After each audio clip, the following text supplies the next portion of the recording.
Y quien les habla, Oscar Javier Cardona, estudiante del diplomado en aulas virtuales con apoyo a la presencialidad. En esta segunda etapa, la etapa o la misión de exploración, pues queremos que el señor Fabio Castro nos comparta dentro o de su experiencia cómo es la práctica docente, con unas breves preguntas que le vamos a realizar. Señor Fabio, ¿cómo está? Buenos días, ¿cómo estamos? Muy bien, muchas gracias. Bueno, básicamente el motivo de esta reunión, seremos breves, es poder darle a conocer a los estudiantes del diplomado la perspectiva que tienen los docentes Uniminuto con respecto a la metodología, cómo ustedes la perciben o cómo la abordan en el contexto académico ya en un aula de clases. Entonces le voy a hacer 3 preguntas para que usted, por favor, desde su conocimiento y su experiencia nos colabore con la respuesta, ¿de acuerdo? Primera pregunta, ¿cómo debería ser la coevaluación en el contexto universitario? La evaluación, ¿cómo debería ser la evaluación en el contexto universitario?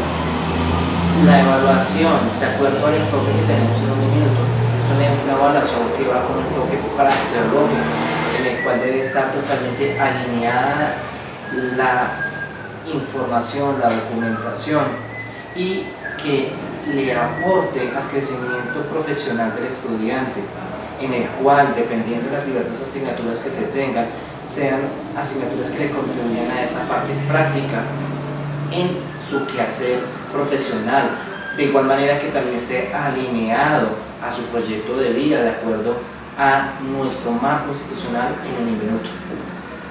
Muy bien, muchas gracias. Y es importante, de pronto también para resaltar lo que dice Fabio, que debe aportar a su parte profesional, ¿no? Porque en muchas ocasiones la parte evaluativa la hacen más de manera conceptual y no se mide realmente lo que se requiere de una formación académica. Entonces el estudiante muchas veces solo muestra conceptos, pero realmente lo que aprende no sabe cómo aplicarlo, cómo ponerlo en práctica. Gracias, Fabio, por esa respuesta. Segunda pregunta, ¿cuáles son las prácticas evaluativas que menos le agradan en el contexto universitario? El tipo de preguntas, cuando son preguntas totalmente cerradas, las cuales no permiten mayor ampliación del tema, no es toda una pregunta en la cual contribuya a que el estudiante nos diga sí o nos diga no. Por el contrario, son preguntas que no le aportan mucho y esas preguntas hacen que no se genere un espacio de discusión, no se genere ampliar el tema por parte del estudiante.